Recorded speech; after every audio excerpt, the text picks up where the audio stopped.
Hello, for those of you out there, wherever you are. Just wanted to take a few minutes today and kind of talk about my experiences and the truths that I've figured out about college. Some of what I will be talking about will be just kind of right from the heart, off the cuff, as I sit here off the top of my head. And I did also write something. My name's Evan, I'll leave it at that. For those of you savvy enough to go on LinkedIn and match my face with the name, I'm sure you'll find me. Kudos and cookies to you for doing that. Anyway, long story short here, I was the first one in my family to go to college. My reasons for going was that my parents thought that if I had a good education, I could go out in the world and with a good education from a good school, get a good job. And so I did. Since I was the first one to go, I didn't know a lot about, how to get into college, where to go to college, or how to fund college. That's the most important thing, is how to fund it. A lot of the programs and community college programs and funding now that's available for students was not available 10 years ago, and as a result, students are able to go to school much more inexpensively now. I don't want to say cheaper because it still costs money to go to school, but students can go to school more cost effectively and less expensively now than before. One, because they've learned from my mistakes in my generation, and two, because there's simply more programs out there. Couple things I learned about school. I went to a number of different schools, all private Jesuit, because I thought I needed to go to a good school. Good meaning expensive, private, well-rounded education. And so I did. I started off at Santa Clara University in California. Went ahead and did that. I was not meant to go to school. I went from a very public school to a very private school where students knew each other since they were 4 or 5 years old. Very, very hard to break into that crowd. And so I had to become something that I really wasn't, and I really struggled in college because of that. I went to a public high school. Everybody talked to everybody. It didn't matter. And so that was a new experience for me, and really, when I think about it, college is not meant for everybody. At the time, I don't know why, and I attribute this to my fault, to me, but I didn't know of any apprenticeship programs or any additional programs that I could have gotten in where I could have made a good living coming out of school. An example of that would be I live in Washington State, and so there's a lot of Boeing people out there that literally put a rivet in an airplane and make $50 an hour, which is crazy considering I have 2 bachelor's degrees now. I'm working on a master's, and I can't even get paid 6 figures a year, which is interesting because everyone thinks college graduates, they get out of college and everybody wants to earn that 6-figure income. That's why they go, which my very next question is, okay, well, where did that get created? Who created that? We didn't make it up. We went to school for a reason. Why did we go? Why did you go to college? And so more or less what I've discovered now is I graduated, I went to Seattle University, I went to Santa Clara University, I took a break because college was really not for me. Went back, I finished at Seattle University, thought I wanted to be a lawyer that's why I came back to Seattle. And then I saw it was going to be another $150,000, $200,000 to be a lawyer, and I was like, no thank you. So came back to Seattle, got my degree, and then went out into the workforce. Now, specifically, the degree that I got was two Bachelor of Arts and Sciences, one in Communication Studies and the other one in Sociology.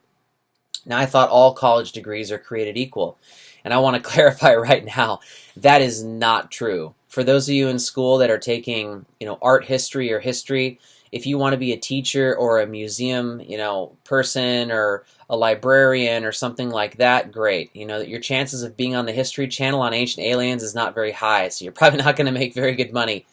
However, there are certain degrees in college that pay more when you get out. Generally, those would include IT, information technology degrees, accounting degrees, nursing degrees, specific fields in medical that are in demand. Those degrees are generally paid more, and I'm not discounting college. I think that it's a good opportunity to get educated, but I think the reason I went to school was so that I could figure out what I wanted to do and get a good job. And as many of you will probably laugh in me saying that, I didn't know that then, but I know it now. But unfortunately, once you figure that out, it's too late. You owe massive amounts of student debt, and you end up working at Starbucks. Now, that's not my situation, but that's a lot of other students out there. And I think there's a good reason for that. And I think that in this nation, the way that we do higher education is completely wrong. The fact that we pay for it is a joke. A lot of other countries, they pay for your education for free. We know that. Some countries will pay you to go to school. I'm not saying education's a bad thing, though. If I have in a bicycle accident and I need brain surgery, I don't want somebody with, no experience operating on my brain. I want a doctor. I want somebody who's been to medical school, somebody who has experience operating. So I think if you really know what you want to do and you know you have this lifelong dream to become a doctor or a nurse or a lawyer or an accountant, you just love numbers, good for you. Go to school and get that degree and go out and do that. Take your CPA exam, whatever else. But I think there's a lot of Americans out there, and judging by the 1.2 trillion, that's trillion with a T, in college debt, and the 40 million plus Americans of all kinds of varying ages that have school debt, I think that I'm not alone in that I say I made a bad choice. My question to you is, why does this continue to keep happening? And what about the people like me, my generation, that invested massive amounts of money in a private school education where we got out in the workforce, didn't know what we wanted to do, and ended up taking jobs? I mean, yeah, sure, we made, I started off my first job making $13 an hour.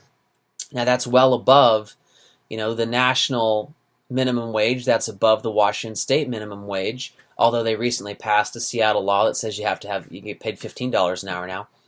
But when you owe $55,000 in school loans from going to a private school and you're making payments of $500 a month at 6.1 or 6.25%, and you can't declare bankruptcy on your school loans, that extra $5-6 an hour just goes into paying your school debt. And what that leaves you with is hardly an income to be able to afford to live, eat, or play. All of my friends that didn't go to college, they're all having a great time in life. They're buying houses. I'm 31 this year.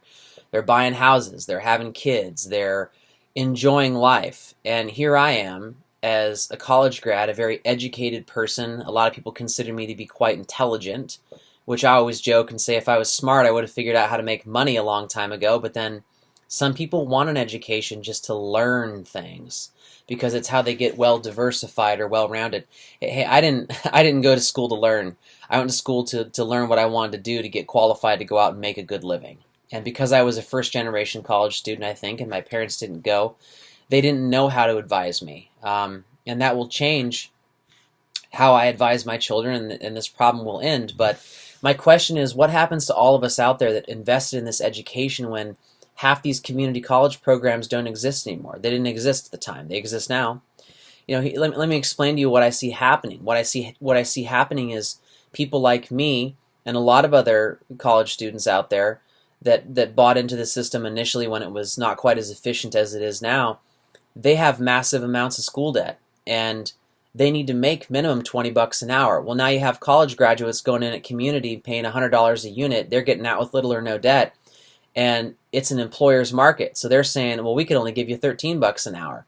Somebody like me, I can't afford that, but a brand new college graduate with no debt that learned from my mistakes, that got federal loans maybe that are now, you can now declare in a bankruptcy, or now you pay for 10 years, the minimum payments, 10% of your income, and you're excused. They have all the advantages. But what about us? What about our generation? Who's helping us out? So the point of this message is twofold. First of all, I want to know how many of you are out there like me. I want to know how many of you have experienced what I have. And, for those of you that want to poke fun, go ahead. But there's 40 million other Americans that have school debt. And I'm willing to bet just a few of you, went to school for the same reasons that I did.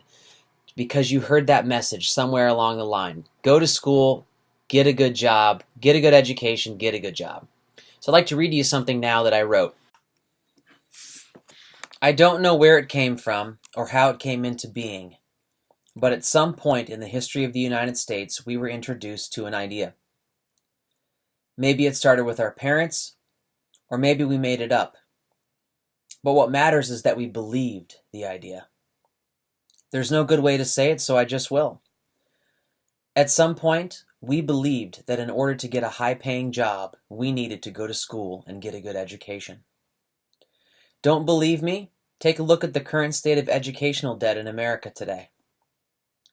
In this nation, this idea of getting a higher education is so strong that over 40 million people have invested over $1.2 trillion. Now that's trillion dollars with a T on education.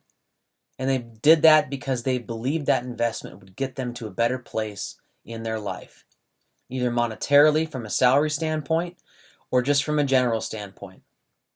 But where has this really landed them? How many college graduates actually get out of school and make that magical six-figure a year income that we all dream about? Are we talking about maybe 1 in 100, 1 in 1,000? How many? I want to know how many are actually making the money they thought they would after attending school to get that higher education. What does that say about the system? What does that say about the message? How long will it take to pay back that education? How much will college graduates actually have to pay back? And what is the impact on their lives for taking on such a burden? At $1.2 trillion, I would argue that college debt as a crisis is the single largest epidemic in America today. And yet, you don't hear that much about it. Sure, you're hearing more about it today, but this has been something building for years. College debt's been a crisis for a while, much like the overinflated stock price or house prices before the economic crash back 8 years ago. You see, despite the news telling stories of natural disasters, the largest disaster in the history of this country is rarely acknowledged, yet alone discussed in depth or even questioned. The capitalistic system has destroyed the future for so many young Americans that it's truly, truly sickening. Students in this country owe more money in debt than the national debt of many other countries combined. And yet, how has that benefited our great nation? Just for fun, and you really should, because I didn't realize this till recently, go to Glassdoor.com and click on companies. And you have to do this through the internet. So go to an internet site, not on your mobile phone. Go to Glassdoor.com, click on companies, and then under the search bar, type in a well-known university, any kind. Then look up that college institution and see what the income category is that they fall into. Glassdoor classifies everybody based upon reported income earnings. Just see where your universities are falling into. That right there will give you a really good indication of who has the advantage in terms of income, in terms of getting a higher education in this country. Just for fun, I live here in Seattle, and so just for fun, I looked up 3 universities today. By the way, today is March 4th, 2016. The University of Washington has a declared revenue of $2 to $4 billion per year. So just for fun, I went to a more well-known Ivy League type school, right? Stanford University has a declared revenue of $5 to $10 billion per year, and Harvard has a declared revenue of over 10. It literally said Harvard University, $10 plus billion.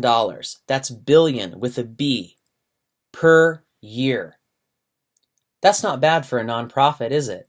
Kind of makes you want to go work for one, doesn't it? Now, I know, okay, I get it. All right, Stanford, Harvard, Yale, Cambridge. Or not Cambridge, that's in the UK. We're sticking specifically to the United States in this example. I know those are some of the most prevalent schools, but just for fun, I looked up some other schools in the United States as well, and I looked up a couple public schools of varying sizes just to give you an idea of how much money is in the education system, because students are buying into this education ideology that isn't paying once you get out of college. Let me give you a few more examples. Western Washington University is a public school, and Glassdoor said they had a declared revenue per year of $100 to $500 million per year. Okay? Not a real well-known school, and it's public. Then I went and looked up another Washington State University, specifically Washington State University over in Pullman, Washington. Little podunk, little farm town, little farm community, right? How much money could that school possibly make? Well, let me tell you, according to Glassdoor.com, Washington State University has an annual declared revenue of $500 million to $1 billion per year. Not bad for a school training a bunch of farmers, is it? The list goes on, guys and gals. If we go to more tech schools, like schools where you see a lower yearly revenue rates, you're still looking at income in the millions of dollars that an educational institution is making per year in profit. What does that tell you about the system? So anyway, if you look at the bonuses of university presidents who are getting, I'm willing to bet they haven't taken a pay cut in the last 10 years. In fact, I'm willing to bet all or most of the salaries of university presidents and people responsible for generating revenue for a university are all quite high. Yet, student tuitions have increased over 1,000% in the last 10 years. You see, university presidents and individuals responsible for getting funding or creating revenue on college campuses, they don't really care what students pay. It's not their problem if you, as the student, decide to get into debt, but they sure do have a nice life created from a capitalistic education system where there's no caps on income salary for a university president. Again, not bad for a nonprofit, is it? In fact, university presidents and individuals in colleges, they'll even help you get into debt by educating you about all the different ways you can finance your education through their finance centers on campus, the federal government, or other private loan companies.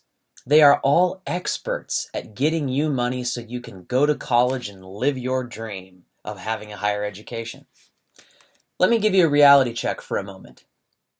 Here's what we know. Rates of suicide in individuals between the ages of 18 and 45 have increased almost exponentially over the last 10 years. Prescription drug usage and abuse has risen to some of the highest levels ever recorded in our history, and the largest number of people in this history of this United States have a college degree. More people now have college degrees than ever before. Thought that'd make it a better place, right? I thought that was supposed to help people, not put them in a position of disadvantage getting a higher education. But despite this highly educated workforce, jobs are paying lower than they ever have, people are working harder than they ever have, and the idea of the American dream is dying a slow and painful death. In fact, in a recent poll, it indicated that over 80% of Americans would leave their job today, if they could. But they don't because they can't afford to. They have to continue earning income to pay down all of their debts, credit card debt, student debt, particularly student debt. So they can't leave. This education system has been a huge advantage for big corporations. You see, they can get some of the most intelligent, talented, gifted, hungry, and desperate people willing to do almost anything to make a buck just to survive. These students are willing to pay larger and larger amounts of money and get more and more advanced degrees, take on more and more debt, and literally play a game that is so dangerous it makes gambling look like a game for children. This situation in this country, it's not a game anymore. You see, even gamblers can declare bankruptcy. But this new game of paying thousands of dollars to obtain an education that gets you a job that can't support your debt, it doesn't end there. You can't even declare bankruptcy on the debt that you borrow in order to do what you thought was the responsible thing to get ahead in life. If putting people into a position where they work their entire lives but will never be free doesn't sound like slavery to you, I don't know what does. In fact, I would argue that student debt is the new modern form of slavery in this country in the 21st century. You see, but it's stronger than shackles and chains that were put on people by force. College debt's much stronger than that. You see, because we choose to put the chains on ourselves. And the reason they're stronger than any metal, threat, fear, or violence used to keep people previously enslaved in this country is because now they're using different propaganda and ideology to enslave us. Now they're kept on, our slaves, or our chains, and the reason we're a slave, they're kept on by painting pictures of dreams, of bright futures and opportunities and earning more money because you have a higher education. Those chains are kept on by telling stories of success and focusing on how much more you'll be worth in the job market with an advanced degree. You see, this form of slavery, it's not limited to the color of your skin, where you came from, or what sex you are, male, female, how old you are, young, old. College debt enslaves almost everyone it touches without the proper advice on how to manage it. You see, we're supposed to be the land of the free and the home of the brave, the land of opportunity for the world, aren't we? But how can we be this with this much debt?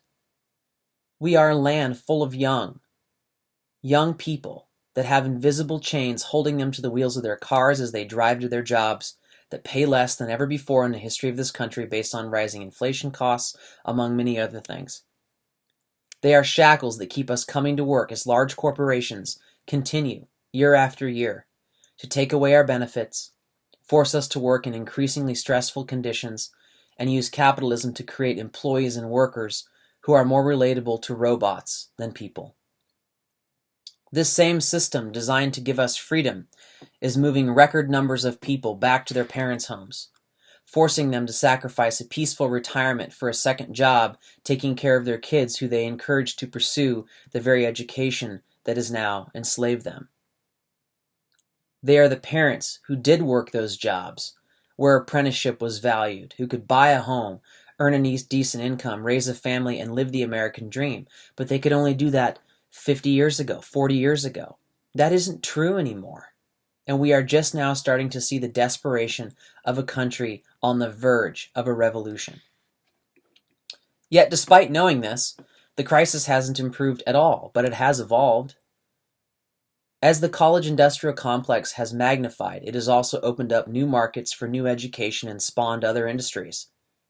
In addition to providing education, we have become extremely good at getting the cost for that education down and advertising it with a new, pretty packaging. Now, you can go to community college and pay hundreds of dollars for class credits instead of thousands of dollars for class credits. Great idea, right? Less expensive education means better chance to get what you need to get ahead for a much better price. But let's look at that for a moment and think about it. As the costs of getting the college education have decreased, enrollment for that education has increased, graduation rates have increased exponentially, and now the job market has become flooded with intelligent, college-educated people who can be more productive, accomplish more, and be paid even less to do so. The price of obtaining college-educated people has come down to the lowest rates ever, and since these graduates still have debt, but they paid less for their education, they can now be obtained by companies for less money than college graduates that paid for the more primitive, inefficient system they invested in to try to get ahead. For example, you and me, the 4-year education. I didn't go to community colleges. Half the programs that are out there now didn't exist 10 years ago. You may ask yourself then, what is the end result? Let me tell you. An entire generation of people have been left behind. They have been left behind to deal with the debt they can't pay off, losing jobs to people who paid less for an education, who are willing to take less money for the same jobs people with more debt need. What about those people that got left behind? The arts, communication majors, sociology majors, and people with a ton who spent a ton on investment for something that turned out to be a terrible business deal. And they can't actually get out of it because they can't declare bankruptcy. They're literally enslaved to their debt forever, ruining the American dream, crushing it. You see, I'm one of those people. I am. Every day is a struggle. And I have a decent job. I make a decent income. But when you have to pay $500, $600, $700 a month for college loans, you don't have the space to afford anything else. What I want to know in all of this is, how many other people are out there like me? How many of you are there out there in the world, in the United States specifically? How many others have taken a job every 12 to 24 months because they can't get a raise? They started so low for a salary they can't pay their bills, and no matter what jobs they take, they can't make enough to live the American dream. My point in all of this, we need to stop thinking of universities and higher education as nonprofit institutions. The bottom line is, actions speak louder than words. And if you look at their actions, there isn't anything about what higher education institutions have done in the last 10 years that have indicated that they are about anything other than making a profit. My second point, This idea or message that keeps bringing fresh blood in the form of new students and increased revenue to universities, that needs to stop. We were sent a message telling us to go to school, and we need to plug that leak and start thinking for ourselves. You see, there's all kinds of forms of education. There's all kinds of programs out there. Our education system's outdated. It doesn't actually prepare you for a job in the real world now. You get out and you learn information that's outdated. It's just now starting to be discussed. My intent is I send this message with the hope of finding others who feel the way that I do. We need to stick together now more than ever before, and we need a unified voice that doesn't settle for the BS we are being fed every single day from organizations putting out propaganda about how great a college education allows you, how great it is, and how much of a higher income it allows you to earn. You see, each generation had a movement. They did. Each one did. From the protests of the Vietnam War to free love in the 1970s, the rise of rock in the 80s, and the rap movement in the 90s. It's our time now. What I'm proposing? Well, one of many things. But here's one of them, one of the propositions I have.